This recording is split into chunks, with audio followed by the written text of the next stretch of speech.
Home, the gold. He could be too far. No, he's kicking. Oh, what a catch! Puts a spicy forehand out in front of Naomi Morcilla. Wu for the win. Team Canada. Garrett Wu! Santos with the layout grab. Oh, that fantastic grab. The claws of Chaffer. Canada just became the world champions. Hey, Canada. Rest of the world. You listen to the Huckin podcast. I'm one of your hosts, Theo Wong, from the great city of Toronto, Ontario. And I'm Danie Proby. I'm from the better city, Vancouver, BC. We are your coast-to-coast guide to all things Canadian Ultimate. Not speaking of Canadian Ultimate, how was your weekend? Did you eat a lot this weekend? What did you do? What did you get up to? It's Turkey Day, so. That is true. To be honest, I did not have turkey on the weekend. I went out with the parentals, and we went out to this nice restaurant here near my house called Piri Piri. So I think it's like Portuguese, and I had a rack of lamb with some mushroom risotto, and it was very good. It's actually probably the best meal I've had in a very long time, to be honest with you. So I was very pumped about that. What about you? That's a classic holiday rack of lamb, of course. Yeah, not the turkey. I'm not a big turkey guy, to be honest. So I'm a turkey person twice a year. It was good. My sister's first time hosting the family event, so lots of pressure, but she did well. We ate, and it's like days and days and days of prepping and planning and thinking and stressing, and then you eat within 20 minutes and it's over. It just seems so sad to me in the long run. Okay, so beautiful dinner, right? We're sitting down, we're eating, having wine, all the good stuff. And my dog has this look on her face. She runs over to Ari, and she's went right to his feet and just vomited everywhere at the table. I guess Andy, come on now. She's a brat. She had eaten something in the yard, I guess, and so cleared the room. It was great. And so that was our Thanksgiving dinner, my sister's first Thanksgiving dinner. 10 out of 10 would recommend.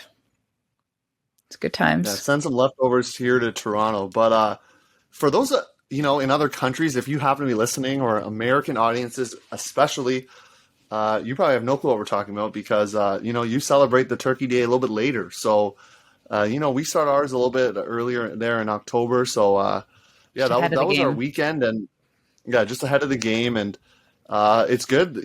Students get a little bit of a break before they get ready for the CUUC that's coming up, or CUUC is actually what it's called. But first, we're going to, hit up some news. And the news is kind of how do you say? It's not these things happen. It's just kind of stuff we want to talk about before we get to our two main events. So let's hit up the so-called news this week. We now have breaking news. Welcome to the news. So, Theo, you're human, right? I am a human, and I know what you're about to bring up. So, yes, I'm very human. Hey, I'm human too. But this does make, I think, everybody in the audience feel a little bit better to know that we're flawed. And I know we seem perfect, and that all of our predictions are right, and all of our facts are accurate. And sometimes that's just not the case. And that's okay, because we're trying our best out here. Theo, you got some news for everybody. Yeah, that's true. Normally we get fact-checked by the resident fact-checker, but this one slipped through the cracks because I even asked him, did you catch what I said?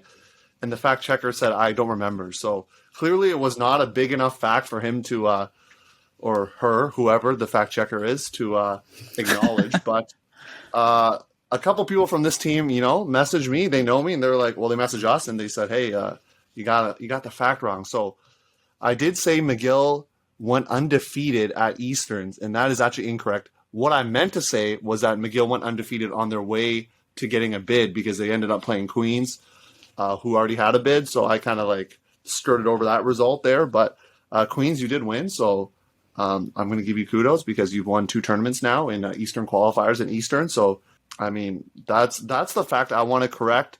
There could be more. So a fact checker or other fact checkers now, we got more fact checkers, it looks like, Danie. So if you want to fact check us, please do so and send us a message. You can find us on socials or email. But other things we want to talk about, too, related to our last episode. So, Danie, why don't you go and do that? Yeah, I almost want to say that we do these mistakes on purpose to check to see if you're all really listening. So A+ for listening thoroughly to our last episode. Okay, so another thing we wanted to bring up that kind of came about from the episode last week is because we were talking about UCI and some of the results and things that Theo and I were both hearing or things that people were actively telling us. We'd kind of talked about 2 games in particular that had potentially some spirit issues. And what I think is interesting, what it's illuminating to me is that Theo and I have been talking and we've decided that we want to do an episode pretty quickly on spirit and maybe spirit related to UCI this year, and also kind of making some suggestions about how we should do spirit scores in the future to make it a little bit more meaningful. But one thing that really stood out to me throughout this whole process is that normally in a year, if you go to CUCs and you have a chippy game against a team and the outcome isn't what you want, or maybe it is what you want, but you leave that game feeling like angry, resentful, like you hate that other team, and you're like stewing over that for the whole year. You're like, screw that team, they're the worst, or whatever. Like, we have spirit circles, or we have opportunities to have these conversations, and yet we don't when it maybe matters the most. So I'm kind of taking this as an opportunity for us to create a space to have these conversations, because first of all, I think that we kind of misreported how one of the games went, and we want to apologize to Quest specifically, because I think that the way we discussed how that game went, we thought was from a unbiased source, and it was a little bit of our bad not following through and checking, and that's not our intention. So Theo, I don't know if you want to expand on anything that I said there before I keep just blabbering on, because I have a lot of feelings. No, first of all, it's good to have feelings, and yeah, I think from what I remember, I believe I'm the one who said that. So yeah, want to sure apologize to Quest and the other teams there, but yeah, I mean, part of our job and has been illuminated to us. We often think we're just talking to a camera, and it's like just Danie and I spitting and chatting and all that good stuff. But the reality is, like, people listen and take what we say, hopefully some of it seriously and some of it not, but people do value in some way what we say, which is kind of cool and humbling at the same time, and also makes us recognize that we need to, fact check and also like just be aware of what we're saying and trying to report it in an unbiased way as possible. So that is something we're going to learn from and kind of move forward with. And Danie, I know you've already spoken to one of the teams that you mentioned already in Quest. So I know there was another,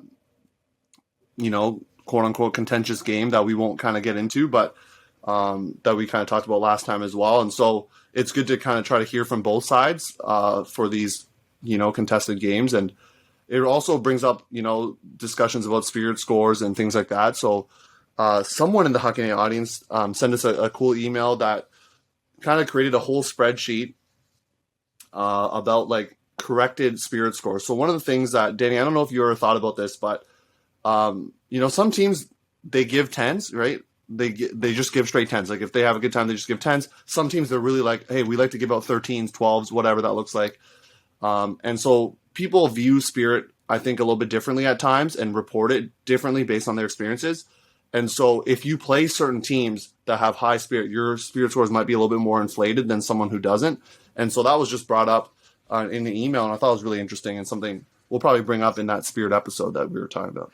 Yeah, so I guess the recommendation would be finding a way to kind of adjust the spirit scores so that they all kind of have like the same midpoint. And so you can actually more accurately determine what teams are doing well in spirit and stuff. So yeah, it's going to be a good episode because we were doing some stories about spirit, like what does good spirit look like? What does bad spirit look like? And the responses are all kind of all over the place too. So like some people think spiking is unspirited. Some people think spiking is spirited. It's showing like a love and fun of the game. And Theo and I both have very opinionated opinions regarding spiking. So these are all things that we're excited to kind of preview in another episode. So if you have any thoughts on spirit or anything to do with UCI or our coverage of spirit specifically, our DMs or emails always open. So yeah, hit us up. Theo, any last thoughts before we head to main event part 1? Yeah, what I will say is, related to that, hit us up for sure. We're the thing with spirit and we're going to talk about this in subscriber only. So stick around for that. We're going to talk about spiking specifically, but everyone has different opinions about it, and we saw that through the answers. And so Danie, you've already kind of alluded to this, but I want to thank everyone for responding. We didn't expect, when you put out that story, Danie, I didn't expect like that many people to respond. And like people that don't normally respond to like our like prompts for stories, like people I've never seen before, like accounts. And so I thought that was really cool. Like we're getting a diverse amount of responses from different parts of the country, and people even responding to what other people said. So like, you know, fire emoji to be like, oh, I love that point, or like I totally agree. So that was pretty cool. That's all I really want to say, that was like a pretty cool community thing that you kind of started there with the stories. Man, I love when you compliment me. Makes me feel good. You want to send us to our key sponsor? We're both wearing sponsored stuff by them right now. This is the Shippo's jersey. Yo, that looks sick. Wait, it's reversible. No, I can't. I'm sitting under a table. So that looks like because some of the Raptors. Oh, when did you get that? That was Shippo's, I think, 2019's gear. Oh, that looks really good. I know some people might want trades for that. Is all I know. Regiment, hit me up. Yeah, Danie has fallen in love with a new team, so unfortunately GT not able to follow through. But what's interesting is I spoke to a couple people on it, and they would have traded you. That's the hard part. Ian Bone said, I would have traded for a Traffic jersey for sure. So that is tough to hear if you're Danie Proby right now. But anyways, you're going to hear from our sponsor, Be Ultimate, and we'll be back main event number 1. And we didn't even tell you what it was, but we're going to be talking to winners from each division of UCI Senior. So that's pretty exciting. They're all going to be together, and we're just going to have like a campfire chat. Let's call it that, without the campfire. So we'll be right back. This episode is brought to you by Be Ultimate Apparel.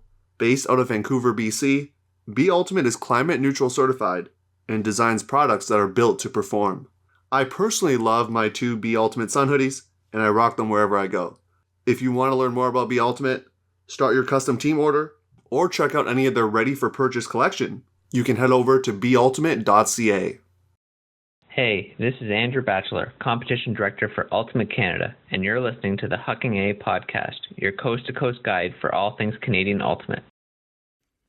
Welcome, everybody, to our main event, part 1. We have all of the UCI winners with us today. So fortunate. Theo, how are you feeling being amongst all of this royalty, all these winners? Feeling good? Uncomfortable? Jealous? I'm very uncomfortable because I've never gone close to that level of like winning anything. So this is like a treat for me, and hopefully some in the audience, it's a treat for them as well. So thank you all for coming on. Different time zone coordination going on, Vancouver, Toronto, but we do appreciate you being here on the podcast. Yeah. So for everyone that's listening, we would love to have you all introduce yourselves. Now, we have 3 teams represented here with 4 people representing those teams. So let's start with Sixers. So we have Molly Lewis. If you could introduce yourself, your team, anything else you'd like to share. Yeah, I'm Molly. I play for the Sixers. We, as you said, won nationals this year.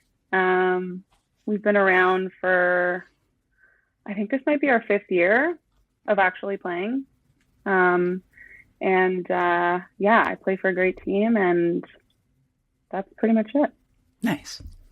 All right, let's get Katie Wong next. I'm Katie Wong. I was one of the captains for Red Flag this season. We've been around for a hefty 2 years, and we recently won nationals like a few weeks ago in Ontario, and yeah. And Guo, anything else to add about Red Flag? No, I mean, yeah, Katie basically said, we're a newer team, started during COVID. So, yeah, I mean, I guess we'll get into kind of a little bit about playing and stuff. But, yeah, it definitely was a great time being able to finally play as a team against other teams. Yeah. And Robbie. My name is Robbie Brennan. I play for Furious George. So we won the UCI a couple of weeks back. And then Canadian Nationals in 2019, and a bunch of others before then. Club's been going since 1995, And we have a bunch of people in our club that are younger than the club itself, which is a pretty good goal for Red Flag to start getting to. Yeah. No kidding. Well, thanks, everyone. Yeah, Robbie, thank you for coming on, bringing the accent, the diversity of the accents here to the podcast. So we do appreciate that. But let's jump right into Let's jump right into the questions, though. We'll start off with the team from my home city, Toronto. So Sixers, you'd already got a bid because of your victory in 2019. So what was your team's goal coming into this tournament, knowing that you already had a bid? Other teams were obviously fighting for a bid to go to Ohio for World Ultimate Club Championship. So what was your team feeling heading into this tournament? I think, to be honest, we were going in not really accounting for the fact that we'd already had a bid. Mindset wise, you can't really go into a tournament like not feeling that like drive and need to win. So I think obviously maybe our entire season plan changed a little because we had that security, but going in, it was, we have to win this tournament. We have to play as hard as we can. We have to play our systems. And that was just kind of like our one focus, basically, since we decided not to go to USAUs. So in September. And I think that was definitely the only way we could have gotten the result that we did, was just really going in rearing to go and not taking anything for granted. Can you, I know this is going to be a little bit like off of that question, but can you allude to the decision not to participate in the USAU series? Because like, I know there's a lot of hurdles, but there were less hurdles on the women's side. Was it like a team vote or something logistically that made that too challenging? So logistics, definitely. We did actually get a bye from sectionals, so we weren't going to have to go to sectionals, but it was going to require a flight down to Boston for regionals. It was going to require the COVID test. Our team is pretty young, so financially, we just weren't totally sure if people were going to be able to accommodate that.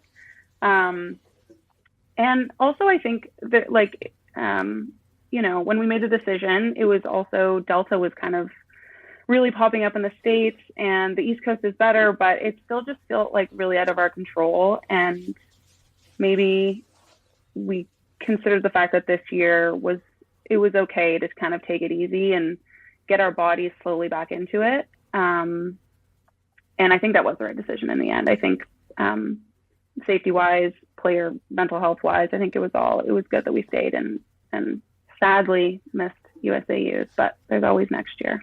Yeah. Okay. Danie, you read my mind because I was about to ask that exact same question. I was just curious personally. It's good that we're in sync. But let's jump to the red flaggers there with the sweet baseball jersey setup they got going on. So, Katie or Edward, one of you can answer this. What was your prep like? Obviously, your team started during COVID, so you didn't really have like any major tournaments beforehand.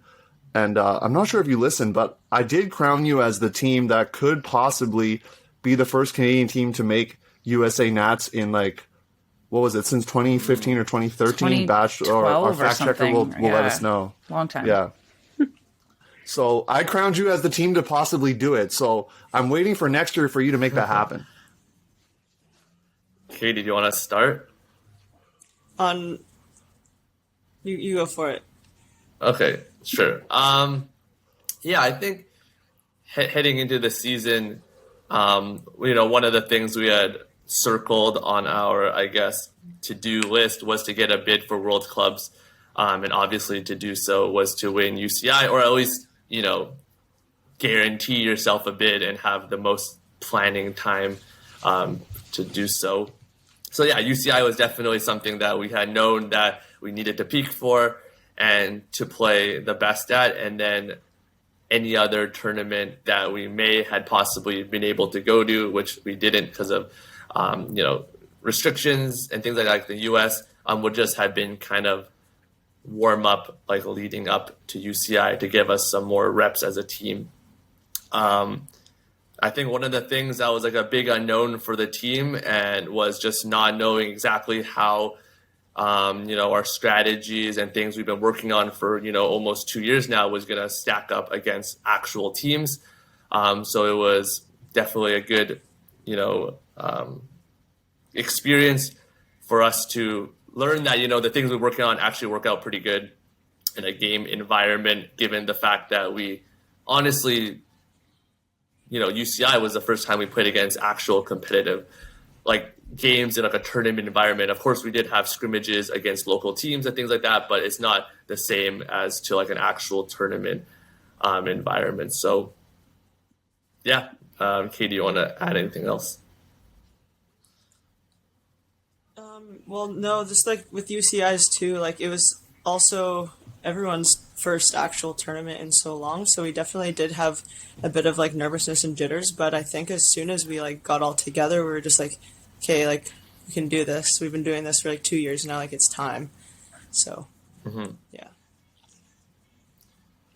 Yeah. Last but not least, Furious George, you also had a bid already, and similar to Sixers, you turned down a chance to go to the States. So why don't you talk about your goals heading in, and then the decision behind not going to USAUs as well?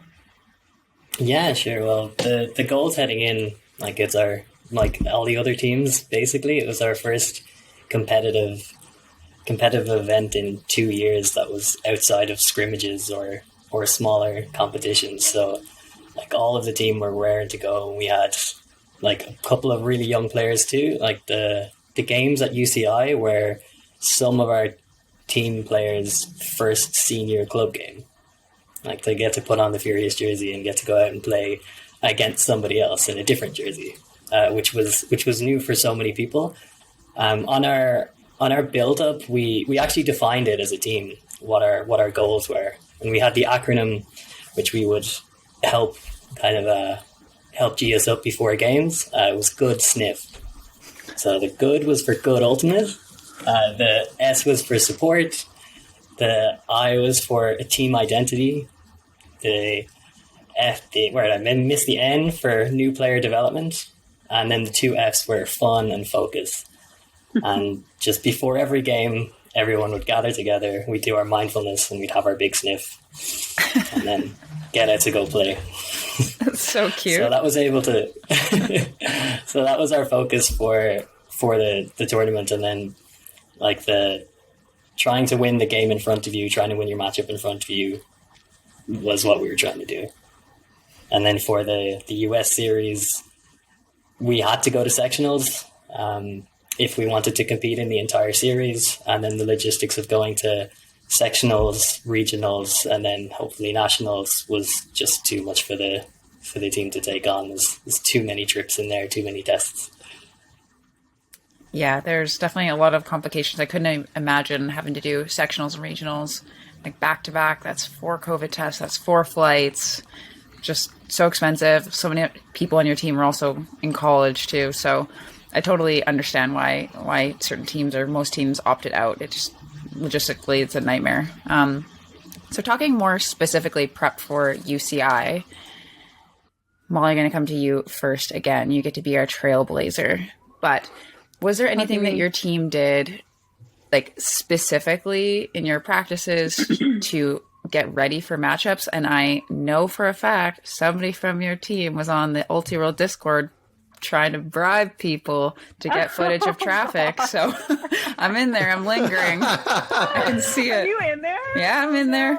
Oh, I love it. I love it. Oh, God. Yeah, okay. I'll be honest. I also considered messaging Haley's dad. You know that guy on YouTube? Oh, yeah. He's trying famous. To get some footage from from regionals. You got to do what you got to do, That's fair. But other than that, I'm trying to remember. I wouldn't say matchup specific, no.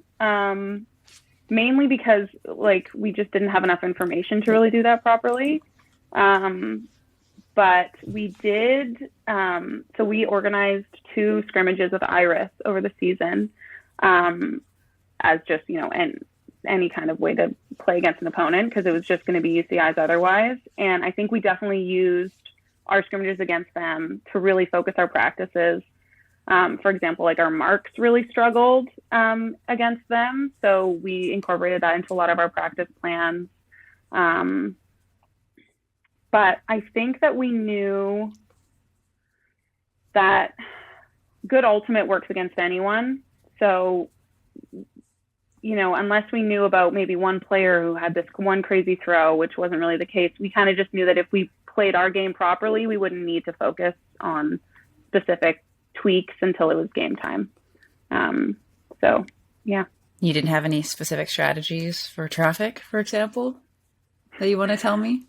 I mean, you're in the Discord, apparently. Someone is, so. I mean, yeah, that was interesting. I feel like one thing we kind of noticed was that maybe how we matched up with traffic was, I think we probably have a bit of a deeper handler roster than you guys, and you guys have a deeper cutter roster than us, just the way that it's split out. So I think we did kind of think about going in leading with our strengths. And obviously we like talked about matchups, but yeah, I think it was mainly just, I mean, we were also just like, this is a 50-50 shot. We'll see what happens here. Like, I want to rematch so badly. It was so fun. Oh my God. It's gotta happen. For some reason, we're not going to San Diego, but every year in San Diego, we fly down and we end up playing you guys. It's like, what are we doing here? We love it. But, well, we'll have it. We'll have the rematch. Yeah. No. Okay. Well, thank you for sharing that. Let's go to Robbie this time. We're going to mix it up a little bit. For Furious, I know that y'all flew to Ottawa early to get some games in, so that's technically preparation for the tournament. But other than the mindfulness and being present type prep that you were doing leading into it, was there anything specific that you were working on in order to maximize your matchup potential?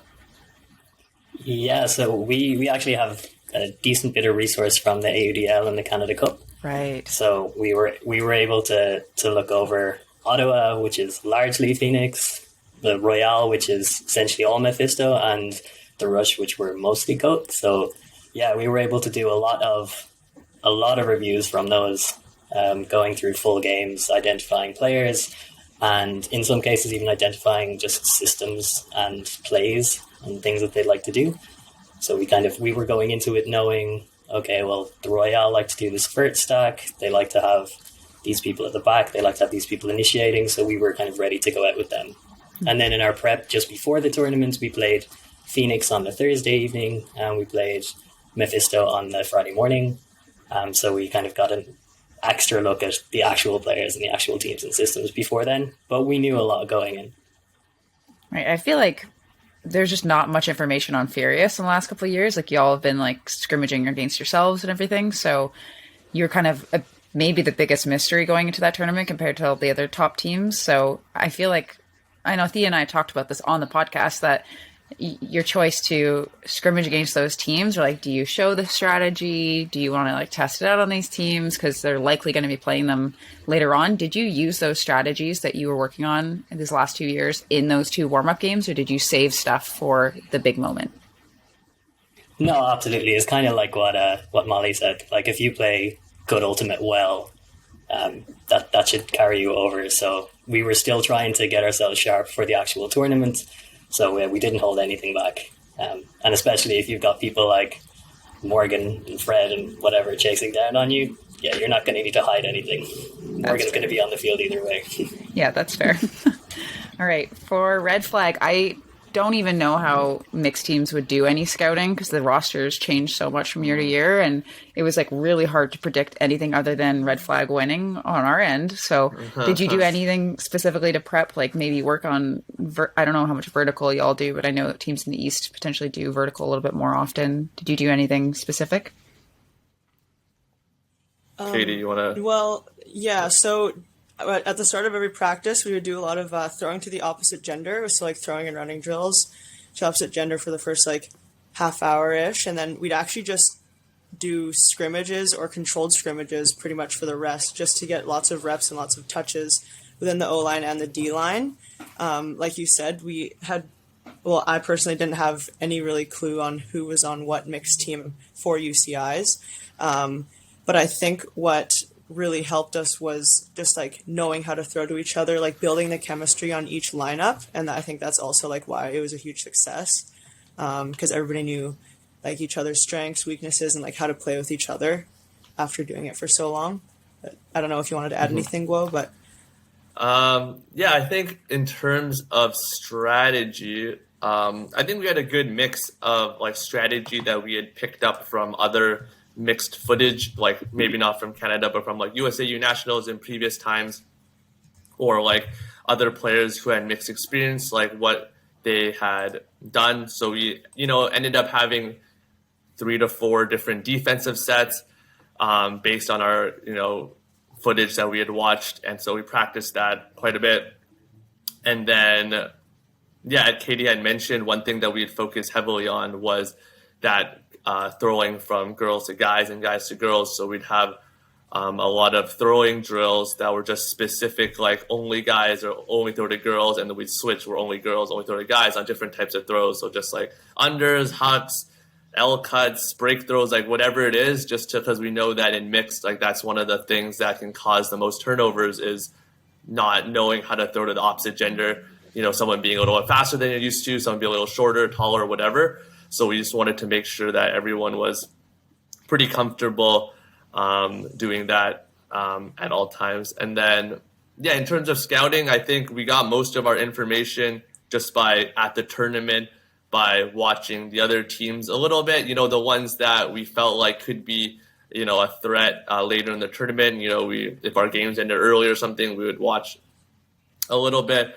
But I would say probably teams probably had the most scouting on us, given that we were streamed for like 2 games in a row on the Saturday. So anyone could have watched that and just try and learn what we do, even though probably on stream it looks pretty vanilla, to be honest. But so I think, we tried to go into it just playing our own game and just kind of executing our plan. And then if the game entailed, then we would adjust a little bit based on if certain players were doing, more than we expect, kind of thing. Yeah, I want to shout out the fact that you're actually training with the mixed strategy. Like a lot of times when teams come together and do mixed, they just play their own game that they're used to. And I like to blame Red Flag for the reason why I overthrow people on my hucks now, because of last fall I was training with y'all and I was boosting it and it was fine, and now I'm just overthrowing. So I don't know. I think that's all your fault. So really, really insightful hearing from all of you, because again, in this time it's so hard to do any kind of scouting. So you're doing great work out there, and I can't even. Thank you. Yeah, we'll see what next year has. I want to see, especially you all, Red Flag. I have no idea what you do in the States. I'm so curious. Yeah, so are we. Sure. Yeah. Northwest region, watch out, that's all we got to say. So, all of your stories ended with gold medals around your neck. So it obviously ended in a good way. But in every story, there's like stumbling blocks or things that happen that kind of get in the way of reaching your goal. So, Molly, once again, you're the trailblazer. I think you're going to be like that the whole episode here. So I'll take it. You won, obviously, but was there certain like points in the tournament or even the season that were kind of like stumbling blocks, or like was there like a turning point where things really like went well? We referenced the TSN turning point in our interview prep there. So something like that, can you share with the audience? Yeah, I think that this season was definitely unique for a lot of reasons, but there was also, we had a ton of rookies. Like I think we had 7 rookies, and that's obviously the most we've ever had, I think. And a lot of them were pretty new as well. I think in past years, it's kind of been people who have like played for quite a while. And I think this year it was more the youth kind of coming up. So I think that presented a unique challenge, because we really didn't have time to give them the proper tools to get a normal season in. When you start practicing at the beginning of May, you have 4 months to get all the systems, get all the defensive looks, get all the touches with everyone. And so I think that we definitely had some practices that just, speaking as a member of the D-line, were just kind of miserable because we just could not get it together. And it wasn't even one person's fault. It was just the simpatico wasn't there yet. And to be quite honest, the practice before nationals was not great. And I was like, well, we're doing this. We'll see what happens. But I think that we also were playing against, our offensive line is quarterbacked by Brittany and Lauren, like two like literal world-class athletes, and our O-line is just like incomparable. So I think that was a part of it. And I'd say like the tournament was kind of our TSN turning point. Like Saturday was, we had some challenges, but it was kind of always in control. And I think that really propelled us into Sunday to feel good about where we were and feel good about how we were playing together. And that led us to, be able to pull out the W. Yeah, no, it's a fair point there, Molly, but I commentated that game, so I know there were some hiccups along the way. So I'll ask you specific hiccups that I saw, which was that on your offensive line specifically, there were a couple times where just like simple drops happened, and it obviously caused turnovers for your team. So how did your team respond to those situations when the players that you kind of mentioned had a couple, uncharacteristic turnovers? I know, Britt, sorry to throw some shade at you right now, Britt, but you had a couple turnovers there early, and I was like, something could happen. So how did your team respond to those situations? Yeah. And to be fair to Britt, Lauren was injured, so she also had some hiccups. I think that I was talking to Brittany about this actually just the other day, that what's awesome about our team is that we have all these amazing players, but we know that we can win without like one person. One person is not going to make or break our game. We have the systems in place for that. So I think that when those hiccups happened, I think we just kind of were like, it's all you can really do is just give your teammate the space to feel upset about them, but no one else is dwelling on it. So you kind of can't let them dwell on it. And also, honestly, I just want to shout Brittany out because in past years, when she's had games like that, I think it's hard to come back from that for any player. And she really, both of them, Lauren and Brittany just kind of figured it out, got out of their own heads, and then played spectacularly in the second half. So, I think it's more like the team mentality pulls everyone out. Good advice here too. So for those listening, if you want to, eventually play for some of these teams or like at this level, you're getting some good advice on how to bounce back. So make sure you take notes here. And speaking of stumbling blocks, Robbie, I'm going to head to you right now. Furious. I was trying to watch from the booth because you were playing Phoenix. There was a tent in the way. We were trying to, get the camera over, but we couldn't really see it. We were getting tweets or retweets from Bobo there. Bobo telling us what was going on with your game. And it was a tight one against Phoenix in the semis. Can you first talk about that game and what that was like? Just like kind of it was all over the place for you guys in terms of your team. Obviously, you came out with the W, but it was a tight one. Yeah, that was a universe win and down at half in the semis. And yeah, like Phoenix were good. They're a good team. I think at the start we were getting turnovers on our D-line, and we just weren't putting them away. So our D-line would get the disc and give it back, and eventually with enough goals at it, any O-line is going to score, and Phoenix didn't need too many goals at it. But I think there was the moment for that game was actually at halftime. Maddie B, our coach, saying to us, they broke, I think, to take half. So they started on offense and they took half 7-6, so back on par. And their sideline when they scored went absolutely crazy. And, our sideline's heads down, like offense just got broken. That's half time. There's not too much time left in these games. They're short. And Maddie B, our coach, just said, like, they're celebrating winning this game. They've taken half time, but they're celebrating winning it. So let's go out and win it. And then that was D-line coming out on D-line. Then just got to get that train rolling, and we just needed one, and we got one. Hey, love the insight. And, the finals, Robbie, also, this is like we could create a movie out of this tournament for your team here, because there were also some stumbling blocks because you were actually down at half, if I'm not mistaken, and things were maybe not looking your way there. So talk about the final as well against Montreal Mephisto, based out of Montreal, I've been told to clarify. So there you go. Yeah. Well, I think you had spoken about it in the commentary when I was watching the game back. So there was a point at 8-6. Oh gosh. Mephisto 8-6 up. That if that goes 9-6, there's not too much time left. But we eventually scored that. I think that was a multi-turn point. And then from there, I think it went from 8-6 to like 11-5 in the end, which is when the point cap went on. But yeah, a lot of the times, like in games like that, I don't know how all of our teammates do it, but I never know what the score is.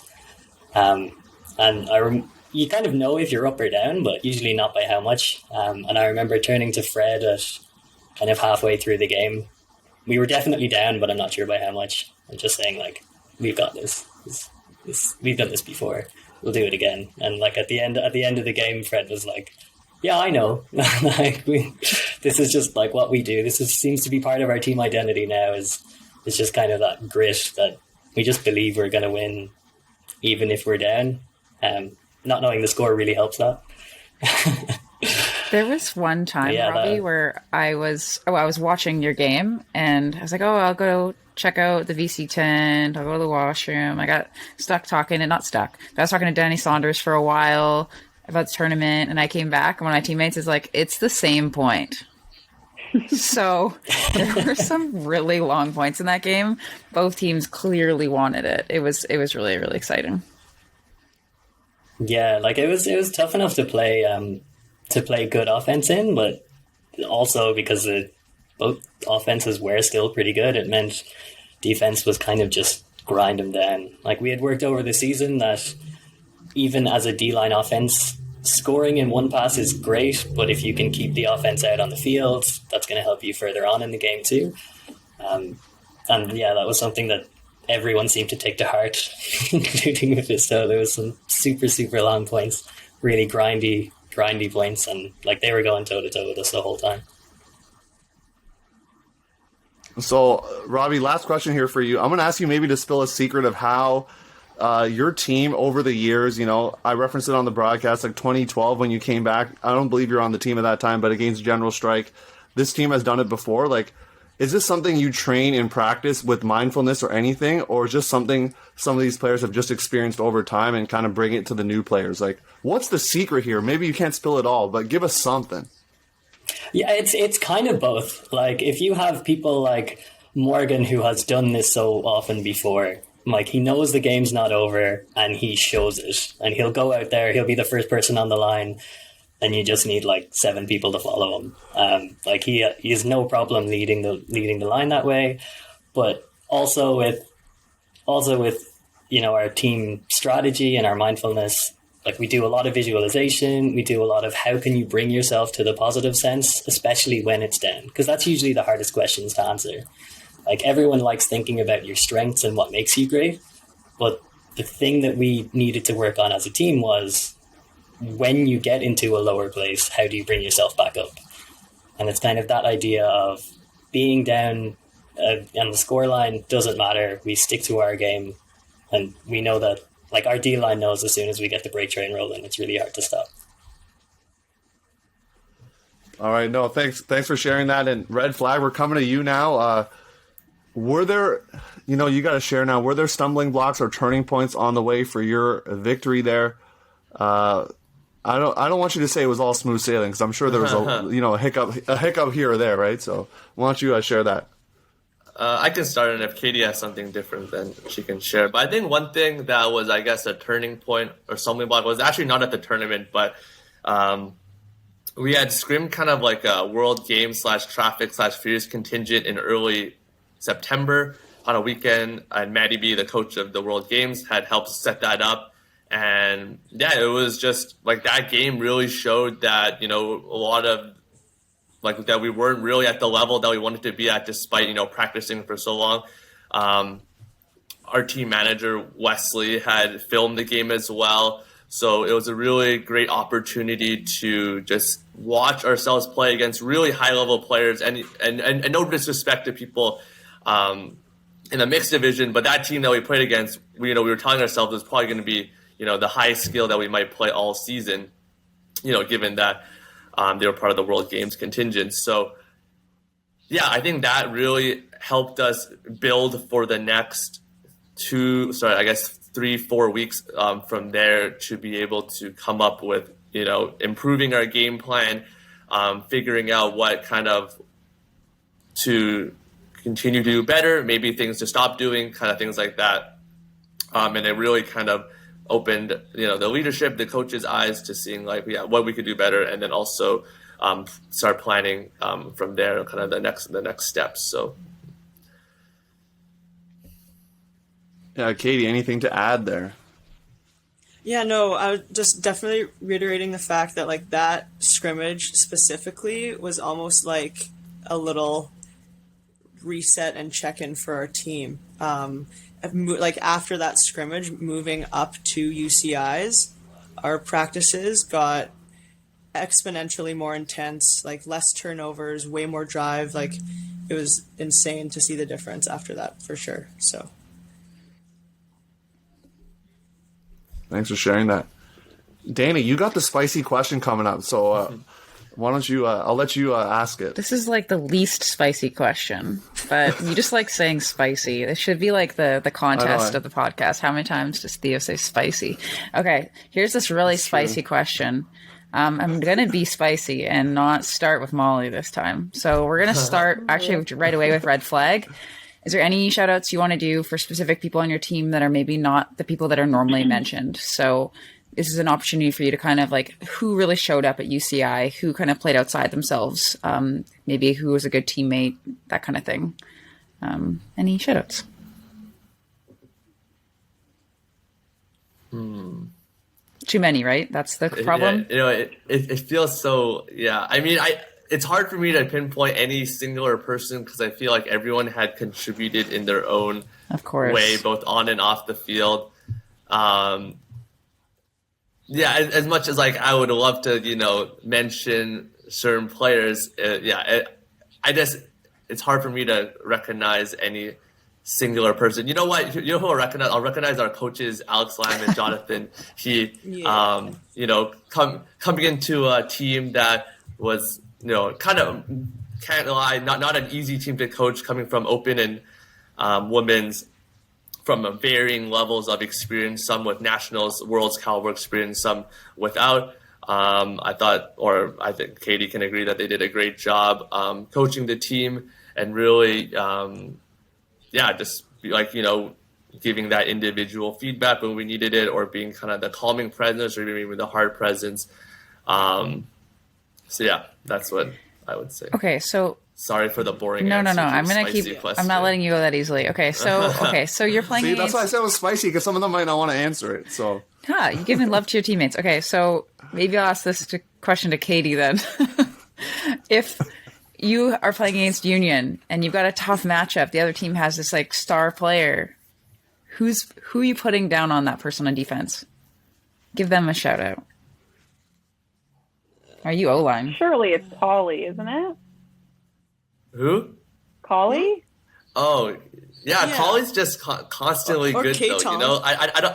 Yeah, K-Tong, potentially. Kevin Tong on the male matching players. I was thinking of K-Tong, but I don't know if we want to boost his ego so much on this public podcast. So okay, we'll cut that out. No props for K-Tong. We'll cut it out. Man's ego is already too big right now. Hey, he's a hard worker. I think he deserves every shout out he gets. I'm slowly drawing it out of you. Ewan played pretty savage defense all weekend, nice. I think. Nice. Yeah. Cool. We just like names being on the podcast. It's nice to hear. You know what? You know who I'll mention as well? Our spirit captain, Justin Podnar.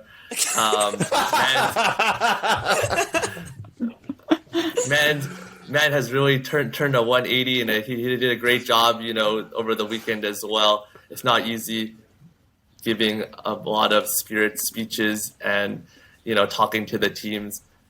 after we win. So, yeah, I want to shout out Justin Pondart. Yeah, Justin, sorry for roasting you in the last episode. You're the real deal, bud. All right. Thanks for those responses. Okay, Robbie, do you want to shout out anybody on Furious? Were there any rookies that stood out this year potentially, or some wily vets that just keep kicking it? We had a good few. Just one coming straight from the final.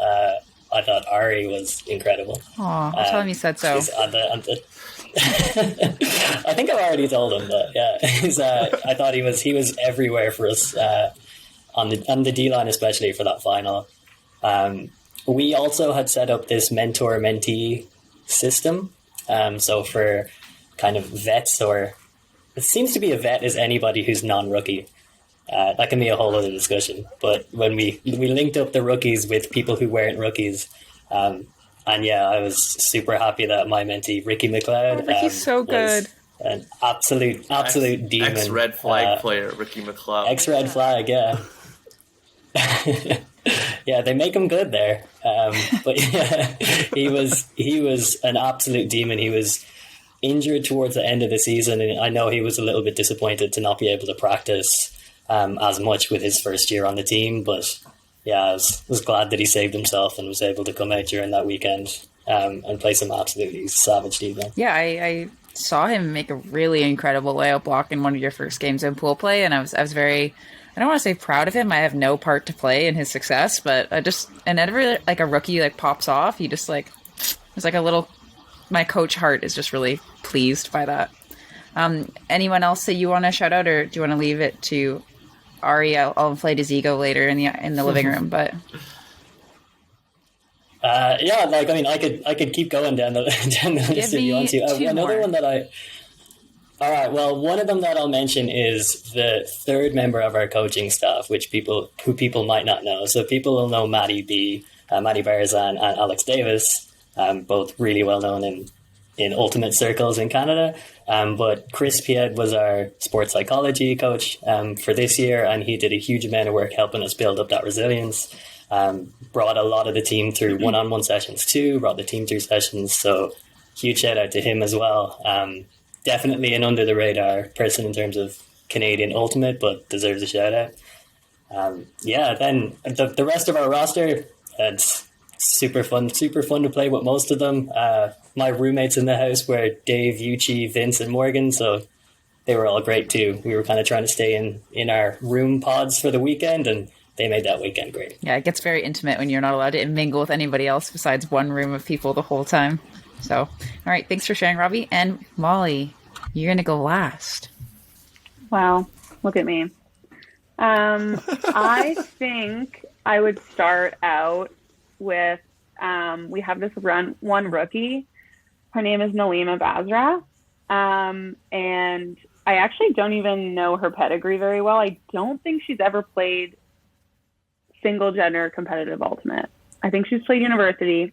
Anyway, she's super green, but she had like an unreal tournament. In our Stella game, she had like 5 Bs, and they were like crazy skies, and she just like was reading the disc like a seasoned player, and she's played for like 2 years. I think like that was so exciting to see, just because, you know, we just seeing like what her potential could be. It seems like it could, you know, sky's the limit. And that was really awesome. I think another person that was really great, our fellow captain, Jordan Marin. She had an injury earlier this season. So she's been kind of out of commission. And she was like pushing herself around on this little scooter, and it was like wet, and like the scooter couldn't really move, but like it was such a welcome relief to have her on the sideline, you know, helping call lines, helping make decisions. She like has been with the Sixers since day one, and in a lot of ways is kind of like the heart and soul of the team. So, and I know watching from the sideline for an athlete is like one of the worst feelings ever. So, I think we all really appreciated her still coming out and helping out and being a part of the win. I'm trying to think. I kind of want to, it's less a player, because as everyone has reiterated, everyone played amazing and I love everyone. But there was one point in our Stella game where it was entirely rookies except for one player. And it was like the longest point of the game. I think there were probably like 4 turnovers, but they ended up scoring it. And it was absolutely the most exciting point the entire weekend. It was just like so awesome. Everyone was contributing. It was just, it felt really good. So that, like, knowing where our rookie class can be and where they are now, that was like very exciting to see. So I kind of want to shout out the rookies. They've had a tough year and they've kind of blossomed in it anyway. So yeah, I love that shout out, because a lot of times, like, if you've been playing for a long time, you've been playing lots of club, having a year off is maybe a good thing. But if you're kind of like that newer player, just coming out of high school, just coming out of juniors, it can be pretty devastating. It is like a big step backwards in development. So I love that you gave your rookies an opportunity to kind of like show what they got against Stella. That's sweet. They totally did too. All right, we're gonna wrap up our interview segment here. So, thank you for coming on. Is there anything else you want to add? Fun facts. Potentially origin story of your team name. You know what I'm saying? So, anything. I'd love to hear how the Furious George origin story came to be.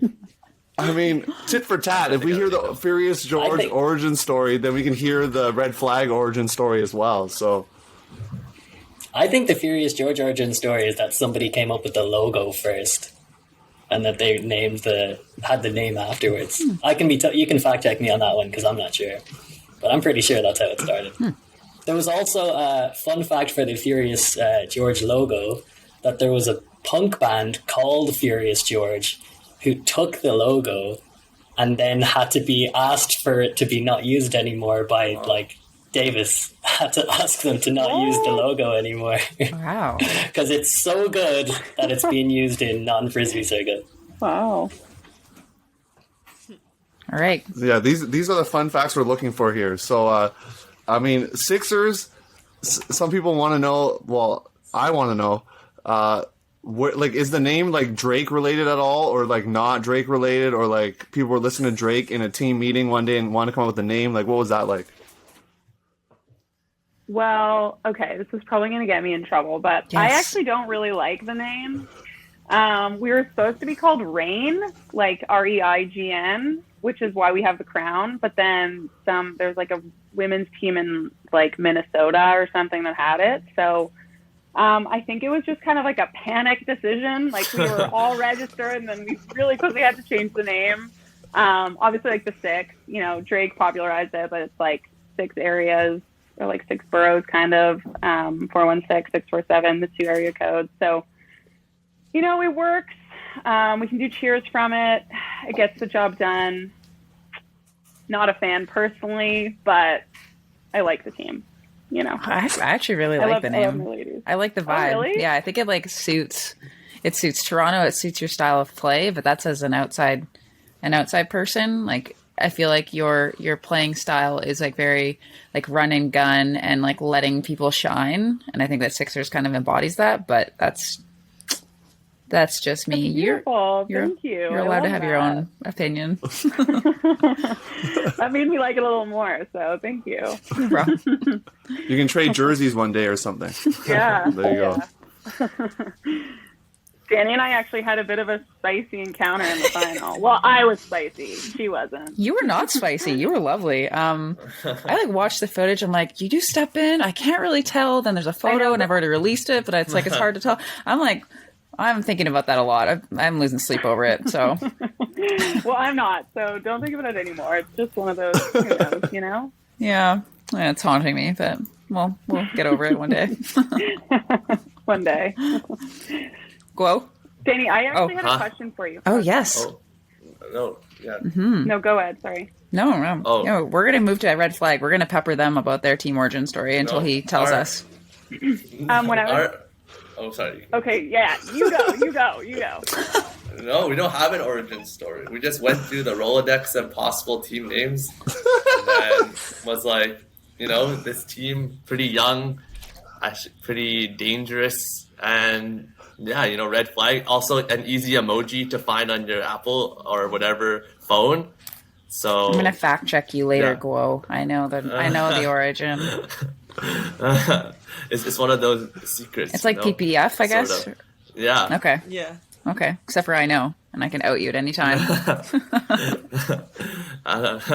We would never do that on the podcast. That would be like, Danie, that would be like subscriber only. That'd be like true. super exclusive, like $100. Join our Patreon, like a month. that kind of stuff, like that kind of content. Yeah. True. Okay, Molly. Molly, you said you had a question for Danie, though? Yeah. When I was getting ready for this, I was listening to like the kind of recent ones. I'm a bit behind on my podcast listening. But you didn't say your predictions for how you thought the women's division was going to go down. And I was just wondering if you could let us know how it played out, how you're... Yeah. Oh, gosh. Okay. I did have predictions. I did have it all the way through. You know what?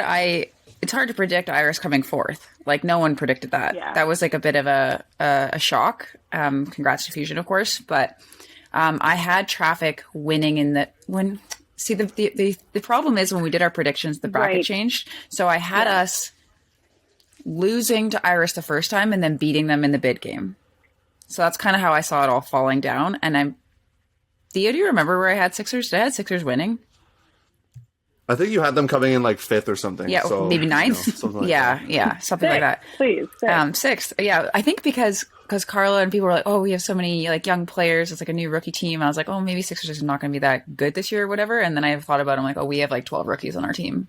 I didn't think about that till afterwards. I was like, well, they still have like their entire core still there, just balling out. So I think I might have had Sixers in third. So I was like wrong all across the board. So thanks for asking. Sorry to Traffic for hearing me that I didn't put you all first. Hey, you had them winning. You had you guys winning in the important game. That's all that matters. And I think like for our not origin story, but for our story this year, I think it's important for us to lose before USAUs. Like I think it taught us a lot about a little bit of our mental game and everything like that. So it's always like a gift in disguise because that was not a strong effort by our squad, and we've been really kind of honing in on the things that the things that were highlighted to us that were deficiencies. So it was a blessing in disguise. Obviously, gold medal would have been nice, but it's okay.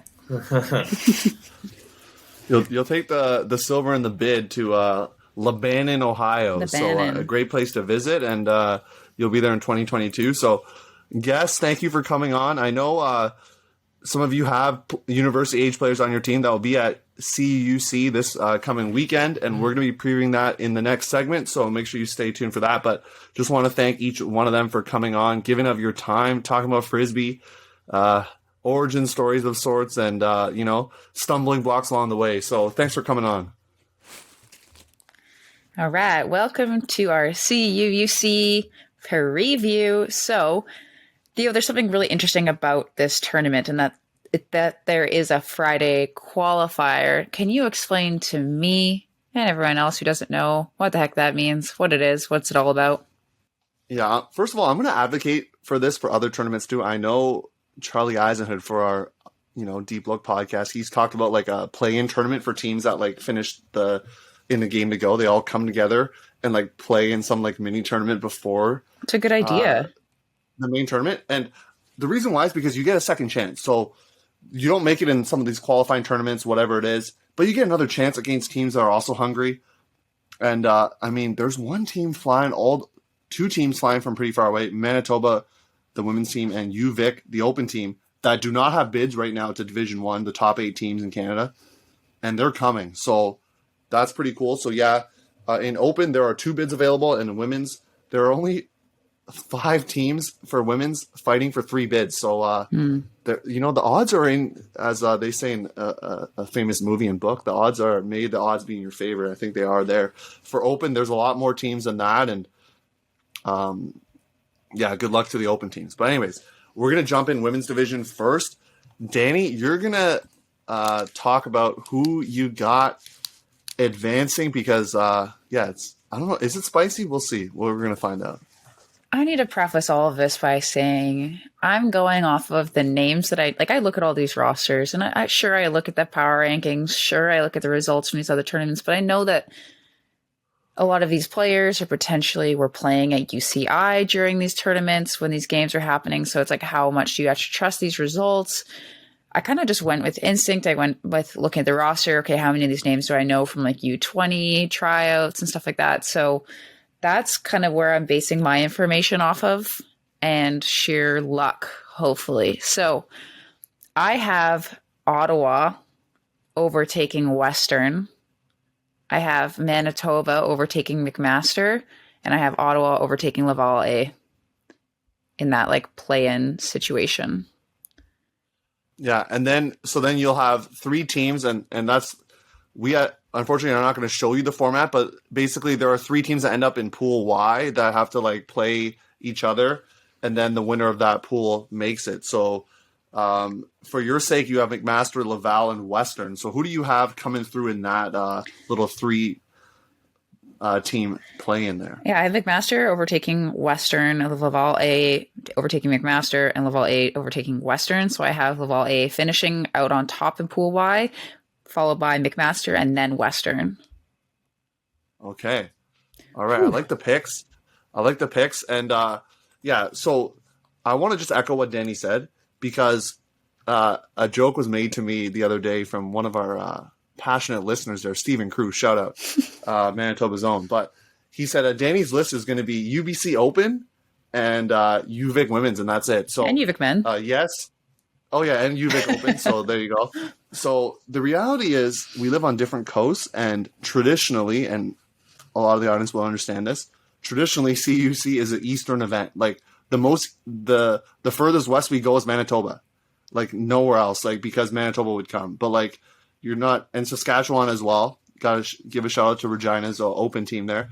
But teams from BC normally don't come, so Danie's experience with and also a lot of the West Coast teams, their experience with the teams out here in Ontario and Quebec are going to be limited. So, yeah.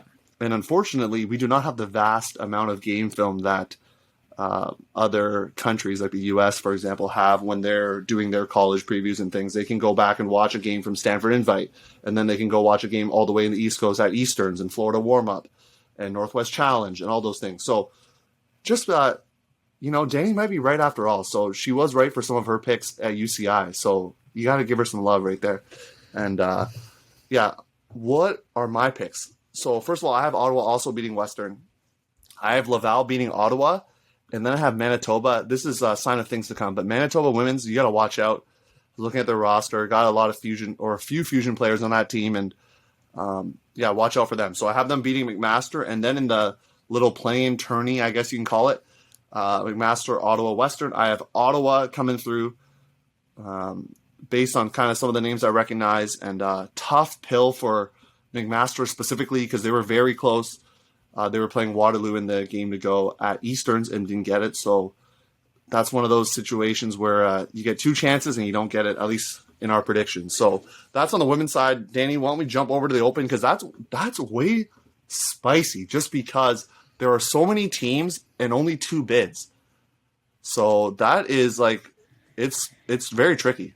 Yeah, this was admittedly really challenging for me. So Pool S, I have Laval winning both games, Toronto winning their game against Regina, and Regina losing both games. Do you want me just to go through all my pools? Sure. Yeah. Let's do that. You go through all your pools and who's going to make it to the qualifiers, and then I'll do the same. Just for people to know, it's going to be 4 pools of 3, and then basically 2 pools of the top teams from the different pools will play each other. So there'll be 2 game to goes. So there are no if you lose the game to go, you get a play in. It's not like that. So the seeding and the pot draw that happened, that's that's the luck of the draw, as they say, because you could be in a kind of, I think there's one side that's a little bit heavier talent-wise than the other, and I think that's going to benefit certain teams and hamper certain teams as well. So anyways, you said Laval, Toronto, Regina, and then what do you have further on? So for Pool T, I have, this might come as a surprise to the Huckin A audience, but but I have UVic winning both their games. Crazy. And then Guelph beating Waterloo B. In Pool U, I have Ottawa winning both games, and then Western winning a game, and then Sherbrooke coming in last, which I think is going to be my spicier take potentially. And then in Pool V, I have Carleton winning both their games, Laurier winning one game, McMaster losing twice. Ooh, tough. Okay. Tough for the and then, team from Hamilton. Oh, you're playing games. What are they? Okay, so I have like the bid games. Yeah, bid games. Okay, so I have Carleton overtaking Laval. I have Victoria overtaking Ottawa.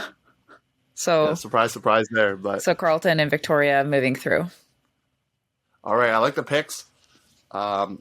Someone may have similar picks, so let's go through. Yeah, I'll go through my pools.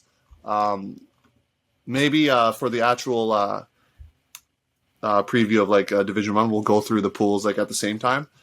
But for this, we'll just you go through your picks first and then mine. So I also have Laval, U of T. They ain't gonna be happy with this because I know some people on that team. So prove me wrong, Toronto. You've had results that I think many people would say would be like subpar to what they think U of T could do. So maybe you'll throw a little surprise in there and beat Laval. But I want to see it. Show me the money kind of thing. So that's what I have in Pool S. Pool T, I got the same thing. Waterloo B, I love that you're in this 12-team little bracket here. Love to see that. But I do have Victoria beating Guelph and Waterloo B. And then I have Ottawa, tough, but I have Ottawa beating Western and Sherbrooke. So Ottawa coming first. And then I have Carleton also beating Laurier and McMaster. So sets up what I think is kind of the tougher side, which is the Carleton-Laval side, just because I think there's some pretty good teams in that side of the bracket, or those two pools. But I have Carleton with their Ottawa Outlaws / Phoenix players taking down Laval, and then I have UVic. I found out Sean Bennett is on this team. For those who don't know, been on that team forever. Yeah, clearly I don't know the West Coast, but he played U24s when he was how old, Danie? Like just out of the womb, really. He was 18. Yeah, same. Playing U24 Open. So when you got someone on the team like that, you got to give us a shout out. So Carleton, UVic, I also have you winning and then moving on. So before we move here into the actual like pools for Division 1, any thoughts that you have, Danie, before we even get into that? So just, any other preliminary thoughts before I get into some history? We're going to do a quick history lesson before we get into the actual picks. No, it does make me feel good that we have the same teams making it through. It makes me feel like I'm potentially not super far off. So yeah, give us a history lesson there, Theo.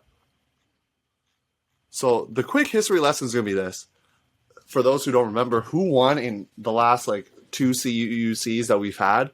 So just a little recap here. Queens, the last 2 CUUCs, and we're going to start in women's again, so I'm going to have to scroll down here on my list. So Queens came in second twice. So they're coming for that revenge tour. Laval came in first in 2018 and 2017, and then came third in 2019. U of T coming in first in 2019, didn't even make it in 2018. So that's sort of like a little bit of history there. Waterloo's been a perennial contender in the top 8. We'll see if they can break through. They finished 6th last time. McGill coming in 4th in 2019. So, Danie, a lot of these teams have been here before. Obviously, we had the COVID years, so we'll see what that experience brings. Thank you for that. I feel like I just got an education, and I feel more confident about my picks, really. So it's a service. I mean, I try to do the service for the people, but here's a preview of my prediction. Manitoba, the Open team, coming in first in 2019 over you also can't say this name anymore, but the Rams, coming over the Rams. The Rams have fallen off ever since. Sorry to say, they lost all like their top players: Jason Huynh, Breton Tan, Kieran Charnock. They're all gone, not playing on that team. So the Rams have gone down. But Laval A came in 3rd in 2019. Queens coming in 4th. McGill coming in 5th. Waterloo, Carleton rounding out 7 and 8 there in 2019. But Queens, off the back of a couple players that you might know in the audience, Mike McKenzie, Riley Toogood was on, Reese Toogood. Sorry, Reese. Reese Toogood was on that team. But Queens had a lot of strong players. They came in first in 2018 with McGill coming in second, Manitoba coming in fourth in 2018. Dalhousie played in 2018, but we're not seeing them this year. So that's a little bit of the history lesson for that. And a lot of history in terms of the teams like having experience in these big games. So let's jump into the picks, starting with women's. Danie, we'll start with the first pool. Based on your playing games, who do you have in the first pool? So I have, it goes in order: Toronto, Queens, Ottawa, and Manitoba. And I've dubbed this the pool of death because when I look at all those teams, I could see any of them being in semifinals. So it's, that's going to be a fun one to watch. Like, I looked at every game like, oh, this is a game to watch. Oh, this is the game to watch. Oh, this is the game to watch. So, it is going to be a lot of good competition for these teams. It might be unfortunate if the teams end up being in third and fourth because maybe they could have done a bit more damage if they were in the other pool. But anyways, we have Toronto. I have them finishing with 3 wins. They've just got strong players. They got Sarah Ma, they're both the DeSantos, Reeve Chan. Like, it's star-studded.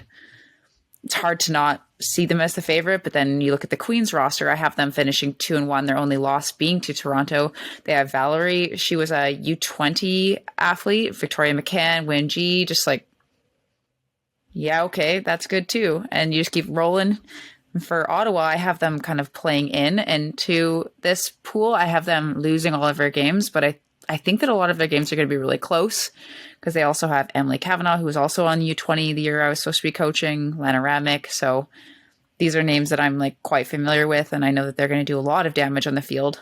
And then I have Manitoba with 1 win coming out of this pool. But as with the open team, we think that I know you and I both think that this team is really strong. So not counting them out, but I'm definitely counting them finishing third in pool play. And they have Caitlin Cho, Carol Jean Wong, Sam Barrage. They've got a lot of really good players coming out of the Fusion and the MoFo system.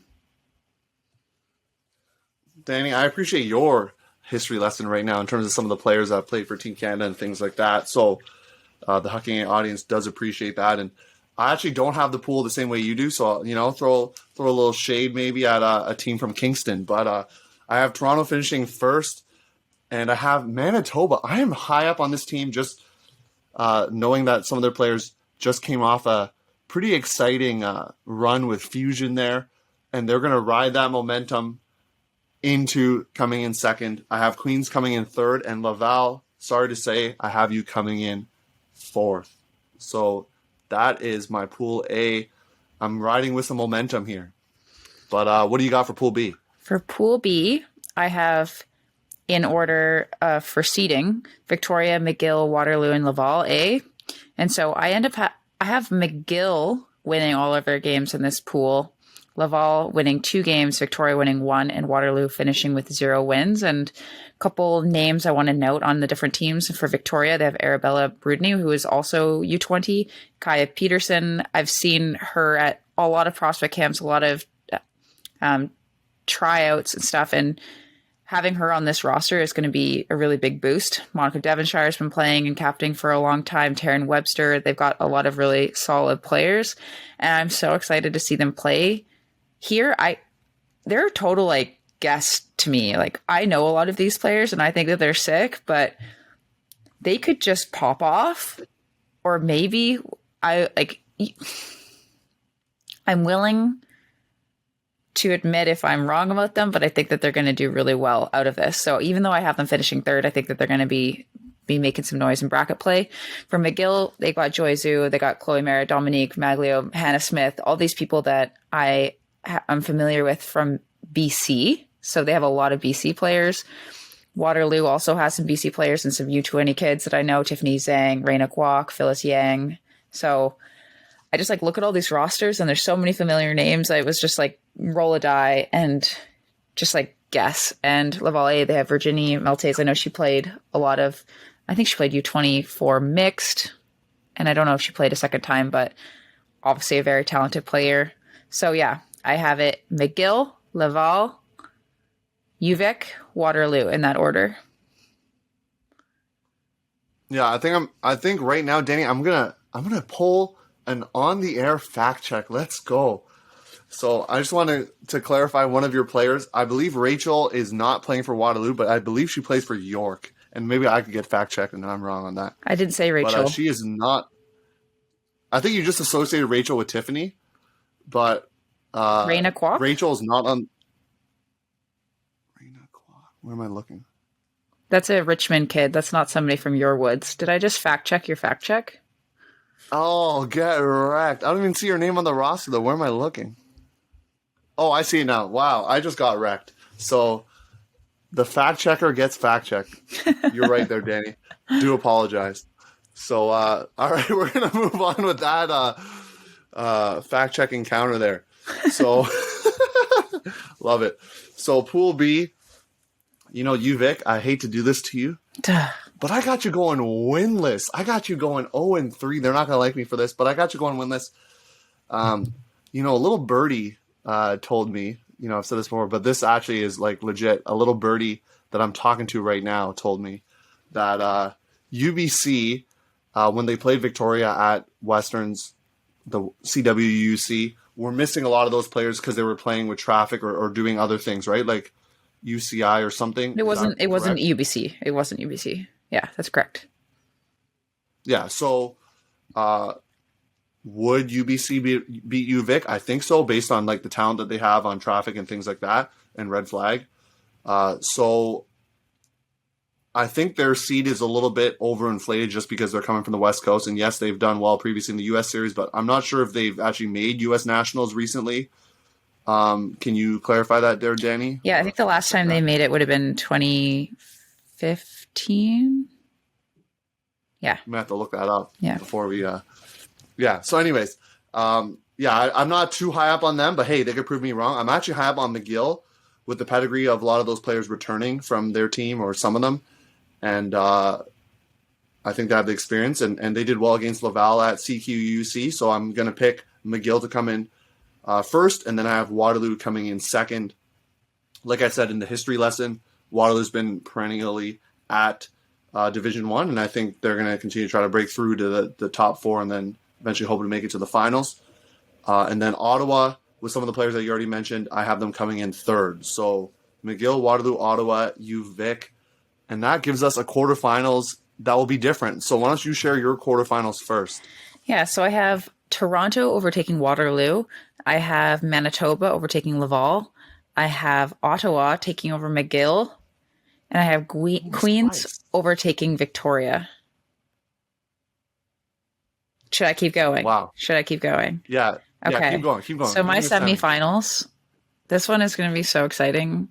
And I know that we would have seen this matchup in pool play in my version anyways, with Manitoba versus Toronto semifinal. I have Toronto coming out on top, but I think that I could be wrong there. Like Manitoba's roster looks so exciting to me. And then I have Queens and Ottawa in the other semifinal, and I have Queens overtaking Ottawa. And I think that might be a bit of an easier game compared to the other semifinal. And I have Toronto winning the whole thing, with Manitoba finishing in third. And could you just entertain the audience? Do you have a score line for that final? Like it's games of 13, I believe. So what do you got? 13-11. I'll type it in right now. I'm locking it in. You're locking in the picks. I just want to even make sure that it is games to 13. I believe that is true. But we might as well check before we announce it. Yeah, games are to 13. So there you go. Yeah. For my quarterfinals, I mean, you got the 1 and 2 seeds hopping in the quarters based on what I predicted. So Toronto's going to beat UVic. Waterloo Queens, love that quarterfinal matchup. Queens taking that, and then McGill, Laval in the little Quebec matchup with McGill winning, and then Manitoba taking down Ottawa. And so in the semifinals, I have Toronto beating Queens and McGill beating Manitoba. And McGill's run does end in the final. I also have U of T, just with the sheer talent that they have. When I was told that Sarah Marr was also on the team, and then Jade was telling me that Crystal was on the team too, along with the people they already had, I was like, that's not fair. So U of T, they could lose, but I just see it really hard for them to lose based on the talent that they have. especially in university where there's like a bigger talent discrepancy. I think you would agree to this, Danie, where like some people have like a lot of elite level experience playing with like, teams like Sixers or GOAT or things like that. And then a lot of players that just started playing or haven't played at a very high level. And so obviously with Division I, it's going to be a little bit different. But when you have those high top end players, they're going to be playing multiple points in a row, like we saw Sarah Jacobson do, for example, with Fusion. You're going to see that. You see that even in the U.S. College Series as well, where some players are playing like 5 points in a row. So I think they're going to ride their stars to the victory. And I have Manitoba coming in third over Queens as well, or at least getting the third place bronze medal. I remember UVic, there would be a tournament I'd go to, and we play 7 or 8 games, and I could count on one hand the amount of times I wasn't on the line.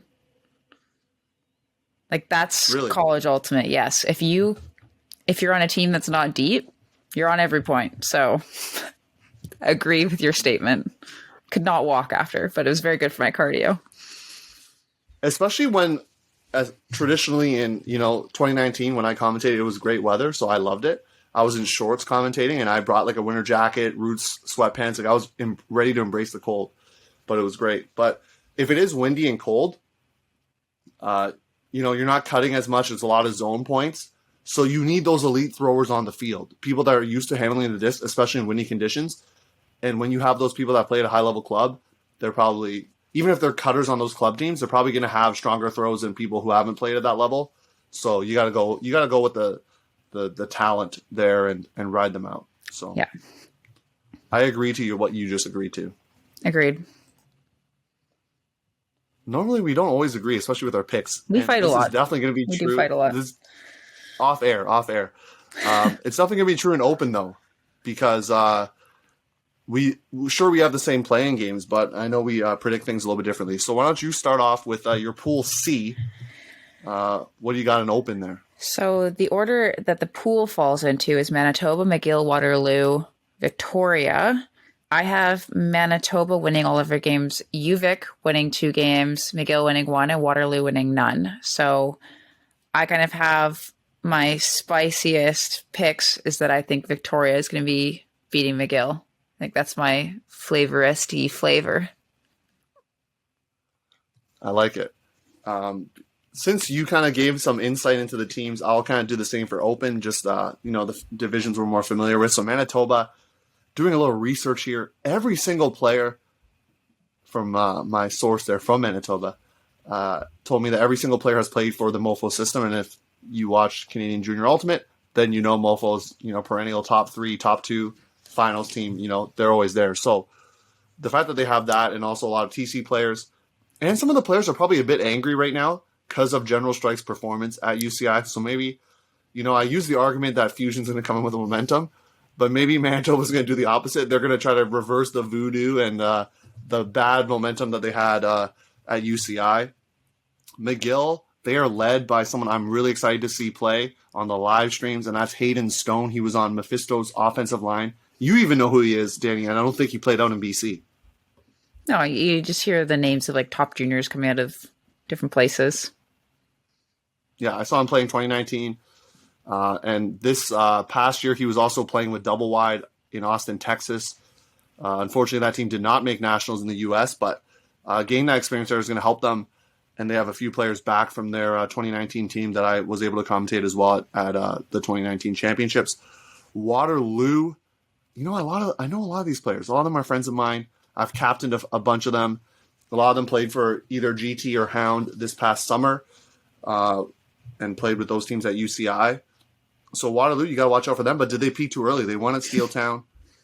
The finals, remember I told you this? It was like, I got to double check the score line, but it was like the other team scored 2 points. Do you remember this? I told you that? Yeah. They beat Western I think 15-2 or something. I'm just looking at the score line here, but it was a pretty handy defeat there. So did they peak too early is my question. So we'll find that out soon. Yeah, 15-2 was the scoreline, which is tough. And then we got UVic bringing up the rear, and I'm a little nervous to pick that because I think, like I mentioned with Sean Bennett and those players, you mentioned say his name again, Justin Petnuzzo. Panuzo has also played TC, and his brother would have made it as well, you said, if it happened. No, his brother is trying out. He's a prospect for U20, so. Oh, he's a prospect, so he could make it, is what you're saying. Yeah. Watch out for him. So that Waterloo UVic game is, I would say the Waterloo UVic game is one I want to watch, and then the Manitoba McGill for first place. Like, that's some spice, but I have it going, I guess, chalk. I don't like to pick chalk in the picks, but I'm going chalk here in Pool C. I think UVic's going to prove you wrong, and I'm super excited. Hey, they can at me on the Huckin A Instagram there. Yes. Okay. For Pool D, the pool went UBC, Montreal, Queens, and Carleton. And I actually have them going to chalk. I have them finishing in that order with UBC winning all of our games. What a surprise that I think that. How can you even vote against this UBC squad? Sorry. It is literally their tournament to lose, in my opinion. Wow. That is like, I love the confidence. And, I looked at their roster, and we got a message from Ty I hope I'm saying his last name right. Barbieri, and he messaged us and said, the schedule's up, whatever. And he's like, I'm like, you're playing with UBC? He's like, oh yeah. And I for some reason I either thought he graduated or something happened. I didn't think he was there anymore. So the fact that he's on this team, you got Jonah Lee Ash and Tim Sang on the coaching behind the clipboards, bringing that furious experience. Love that. Vincent Bulla, everyone knows who he is. Toronto kid. And Nicholas Chang, I've heard that name before. Jesse Watt is another Toronto kid. So they got some players. Devin BP, and, Philip Craigle, Jesse Watt, Justin Podner, Kevin Tong. We have all of these people who just won. UCI Lin just won a gold medal for adult club. Like, how can you bet against this team? Come on. Thomas Carpenter, he was like one of the best U20 kids when he was a junior. Forget about it. I don't think so. Sometimes I think people are being homers, but in this situation, I do not think Danie's actually being a homer. I think she's just being objective with like the talent that UBC has.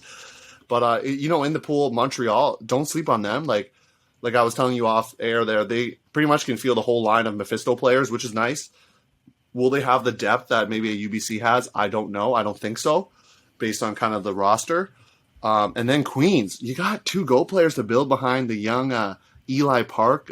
We went to the same high school. I'm not sure if I ever brought that up. That's always a fun fact I'd like to share. Along with Wilkie Lewis, a bunch of young bucks on that team as well. Jesse Watt's brother, Sam Watt. There's a few other juniors from Toronto area that are in there as well. So can Queens do it? We'll have to wait and see. And then the last seed in that pool is Carleton, who don't think has put it together quite yet. They lost to Queens and Ottawa in the Eastern qualifiers in tight games. I like the talent. Hopefully they can put it together. Ottawa Outlaws players, Phoenix players putting it together. So I have in that pool UBC winning. Is that a surprise? I don't think so. Maybe later on it will be when I tell you my other picks related to them. But I have UBC winning, Montreal coming in second, Carleton getting revenge on the team from Kingston coming in third, and then Queens bringing up the rear in fourth. Queens not gonna like that, and they're gonna prove me wrong. So I like to see people get motivated, Danie, because one thing that we do with our picks is to try to motivate the people. And we know that it's working. So I'm happy to hear that you also are on the UBC train. UBC, this is your call out. You got to bring that mental toughness. People think you're going to take it home. Now it's your job to take it home. And we thought the same thing with Red Flag and Furious. They were both heavy favorites. It was there to lose at UCI, and they got the job done. So just go get the job done, I guess. So bracket play? Bracket play. Okay. So I have Manitoba overtaking Carleton. I have Montreal overtaking McGill, UBC over Waterloo, and I have UVic beating Queens. Spicy. Okay. So for my semi-final matchups, there's Manitoba, Montreal, and I have Manitoba winning that game, which I think is going to be a good game, but anyways. And then I have UBC playing UVic, unfortunately. And that is a good game. Anytime those two teams play, it's really exciting and it's actually quite close. But I do have UBC obviously winning because I think that they're going to win the whole thing. So UBC overtaking Manitoba in the finals, and I have Montreal finishing in third. Yeah, I didn't even get a chance to say this earlier, but in related to you, Vic, like I just want to give you a kudos for coming out to the championships without a bid in hand. Like I love the confidence and the moxie and just like betting on yourself. So do appreciate that there. So for my quarterfinals, I have Manitoba defeating Queens, Montreal beating Waterloo, UBC and UVic in the quarters, and UBC winning, and then McGill Carleton with McGill winning. And then in the semis, I have Manitoba defeating Montreal. I think their talent's just a little bit too strong. And then UBC McGill, I think that's going to be one of the most exciting games to see. But I have the Birds from Vancouver taking it. But in the final, I do not have UBC winning. Oh my gosh. Manitoba, I'm picking you. Prove me right, Manitoba. The Mofo legacy, will it continue? Can they ride the anti-momentum of UCI to beat UBC? It's going to be on the live stream if it's in the final. I actually will not be commentating, sad face, Danie. Maybe you could fly in from Vancouver and commentate or something, because I think that would be both finals in the divisions would be super exciting. Are you going to be watching though? I'll actually be working, so I don't even know how much I'll be watching live. I was going to say we should do a watch party, and then we could watch the game, and then anytime one of us loses, we had to do like a million burpees or something. But you have a job now. Good for you. Yeah, so unfortunately, I will not be able to commentate that. I'll be at the Ontario University Athletics Baseball Championship, so I'll be covering the baseball championships there. And in the bronze medal game, I have McGill taking out Montreal, Hayden Stone, Colberry, riding you to the bronze medal game. So those are our picks. We'll see what happens. By the time this comes out, the power rankings that Danie and I have made will also be out, along with kind of the voted picks by the captains. This is a really cool project that we both got to take part in, which was making our votes and then having people that were playing make the votes for themselves and seeing that, you know, some people, they voted themselves number one, whereas other people voted their team a little bit lower. And some teams or some players were kind of humble about it and were like, I'm not going to pick my team number one. I'm picking my team number 4. So we do like the different picks, and those will be out by the time this is recorded. And then we're also doing picks contest, right, Danie? We do all the things. And I do want to give, I don't want to say a shout out because we say that a lot. I'm going to give, you also say kudos a lot. I'm going to give you props, Theo, because you've been hustling to get these power rankings out, and you've been doing a lot of work to make them look really good and to gather and to get engagement from the community. So I think it's a really important part of what we're doing. So props to you. I mean, I'll receive your props. I receive it. And first of all, I want to thank the people that have been even, you know, they commented on the post or messaged us personally and were like, hey, is there going to be a national power rankings? Like, I think someone commented, if there's no national power rankings, we're going to riot or something. I'm not sure if you saw that. Yeah. But someone did write something like that. So, you know, we got to give the people what they want. I thought, you know, people weren't going to be able to vote properly based on the fact that, like, none of these teams have played each other from, like, the different regions. It's not like, you know, a tournament like in the States, like Easterns, where teams from the West Coast will fly over. So we'll go with what we know and put the power rankings out. And thank you for those who dealt with my messages or our messages and filled out the form. So that's a good time. But picks contest, we still have to, by the time this comes out, the picks contest should be out. But you should take part in it, because if you win, you get not a full year. I know. We can't offer 2 full year subscriptions here. So we're going to give you a 3-month. Hey, that's still better than nothing. 3-month subscription to Ultiworld. Daniel, who won last week, he already told me he was binge watching like Sprocket games because Brenton Tan's on that team. And he was just like, I'm loving my prize. So you could be like Daniel and just watch a lot of games with that subscription. Right, Danie? Yeah, I personally have a subscription for Elevate, and I watch games all the time. Instead of watching Netflix, I'm eating and I'm watching like Schwa play or whatever, and I'm getting like psyched for USA Nats. There's tons of stuff to explore on there. It's definitely worth it. Just worth every penny. Yeah. So even if you don't subscribe, you should. I know their subscription drive is happening right now. It helps projects like ours kick off and run. Puts a little, money in their pocket, which in turn allows them to hire people. Yeah, hire people so they're not doing everything themselves. Yeah, definitely. Hire subscribe. people and also just go to tournaments and all those things. So, subscriber only. We're gonna be talking about spiking like we talked about earlier. So that'll be a fun time talking about spiking because everyone has different views about it. But not us. That wraps it up for main event. Yeah, not us. We have similar views, which people will find out subscriber only. Any last thoughts you have, Danie? No, I'm really excited to see the results roll in this weekend. Please engage with us if you are a college team and you're making posts. Tag us in your stories. We'd love to share everything possible. We want to hype up your team, shout out your teammates, just be really engaged and active because I think a lot of places and a lot of ultimate players in this country don't necessarily have a good pulse on what the college scene's all about. And I didn't understand anything about college in the East. I was like, you only play for 2 months. What the heck is going on? It did not make any sense to me. So educate the people, tag us in this stuff. We will share it for you. Good luck out there. If you're a team that I predicted to do well, do well. If you're a team that I didn't predict to do well, of course I want you to do well, just not as well. So... Yeah, you're going to be flying that provincial British Columbia flag on Saturday and Sunday, as you will your teams to victory there. But yeah, tune in for that. I am also will not be doing the stream, but Sports Canada TV will be doing it from what I know, and there will be commentators and things, so definitely tune in. You won't hear the sweet, sweet sounds of Danie or Theo on the broadcast, but hey, that's okay. Next time. We'll riot. We'll get there next time. All right, we're going to head to our little outro, so we'll see you there. We'll be right back. That was a girthy episode. No, you knew I was going to say it. You like the word spicy. I like the word girthy. Okay, so that was a girthy episode. If you are still with us, congratulations. This was a marathon, but worth it because not only did we get to hear from all of the winners of UCI, but we got to talk a lot about CUUC and our predictions and kind of how the pools are going to play out. So it's a jam-packed episode, but I think it was worth it. Theo, how are you feeling about that interview with all of those stud Ultimate players? Yeah, I'm hoping for maybe a Space Jam moment where I can suck out some of their talent and put it into me so that I can become better at Frisbee.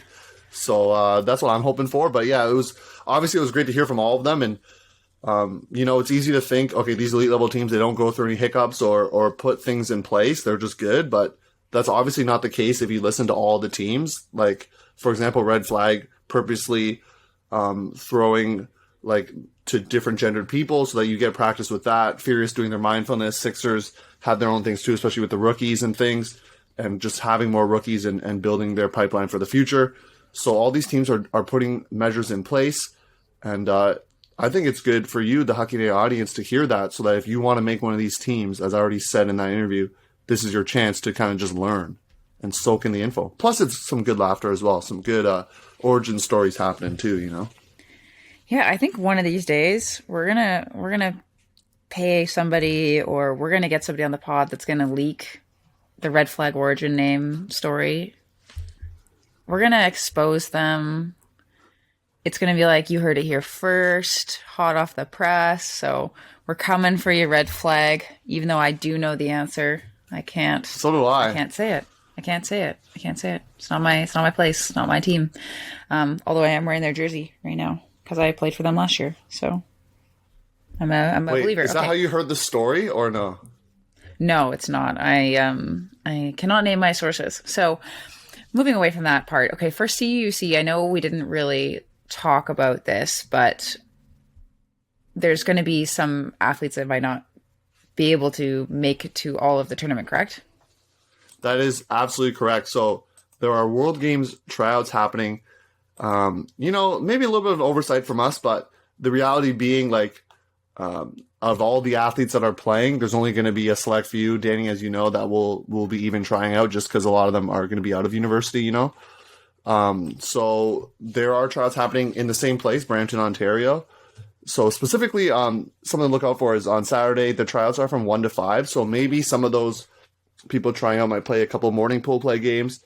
But on Sunday, it's going to be tough because it's from 10 a.m. till 1 p.m. At least that's what's listed on the Ultimate Canada registration. So based on our calculations here, if you're a women's player there, you could play the final at 1:30 because it would be done at 1. And then if you're on the open side, you could play the semi and final. So you might get a little added reinforcement, but what shape will they be in after just going hard for 3 hours at a World Games tryout? Like, do you even want to play them at that point? Are they just going to be sidelined? Because they're going to be pretty dog tired as well. What do you think? I think if you're a World Games tryoutee or caliber player, you're going to make a difference whether you're tired or not. So I think having those reinforcements can't hurt. So I'm really excited to see how everything shakes out this weekend. I'm going to be following along religiously, scrolling on my phone, refreshing constantly to find out whether you and I were accurate or not. Because I know we've been getting a lot of chirping on the Instagram, and I want everyone to know that if you follow us on Instagram, thank you, and we love it. And if you don't follow us on Instagram, what are you doing? Yeah, we posted that. So by the time this episode comes out, the power rankings would have already been posted, and there's some, chatter about them, and our followers have grown through that. So that's really awesome. Thank you so much for doing that. And yeah, it was just a cool, fun way for us to engage the community and have people vote on who they think is kind of the top 8 teams and teams that haven't qualified yet that are going to qualify on Friday. And if you didn't get picked, don't come at us because we didn't make the picks. We just funneled all the picks into the top 8. So really, you got to blame everybody else, the voters, the captains and coaches who voted. Yeah, blame each other, not us. And as Danie, as we said in one of the comments on Instagram, some teams have a target on their back, and some people like that, some people don't. So I know UBC right now, open team, you got a target on your back. So are they going to rise to the challenge? Are they going to cave under it all? We're going to find out, right? Yeah, they won't cave. So UBC. And UVic. Yeah, this is definitely not a UBC UVic Homer podcast, but we do have a host that does like those schools. So anyways, you can follow us on social media, all those things. Next week, we'll be doing our review, kind of recap of CUUC. Maybe we'll have some winners. You guys stay tuned for that. And we get to do something cool because by the time this comes out as well, you will have probably seen the pools for USA Ultimate Nationals. Traffic, shout out. You're the only Canadian representative, so we're all cheering you on here from the great north. And so we're going to talk about their pool. They got Raleigh Phoenix. Who else is there? Chicago Nemesis and Pittsburgh Parcha. I'm glad I got that even on the memory bank there, Dang. I'm looking impressed. At the screen. It's amazing. Well, I was just analyzing your pool and your chances, So we'll talk that and talk about some of their preparation, what they've been doing, and it's going to be an interesting ride for them. Obviously, they're going to have to do some COVID protocols and things both there and back. And will that affect their performance? We're hoping not. So in terms of just the mental things of doing that. So we're cheering Traffic on for sure. And Danie, any last thoughts here before we sign off? No, if you've been with us for this whole episode, go get a drink of water, go to the bathroom. Thank you so much for sticking out with us. We both need to eat. I know I'm exhausted. So we'll talk to you all next week, and good luck to everybody that's playing this weekend. Hey, this is Karen Hatch, captain of Winnipeg Fusion, your 2021 Ultimate Canada Invitational Women's Division bronze medalists, and you're listening to the Huckin' A podcast, your coast-to-coast guide for all things Canadian Ultimate.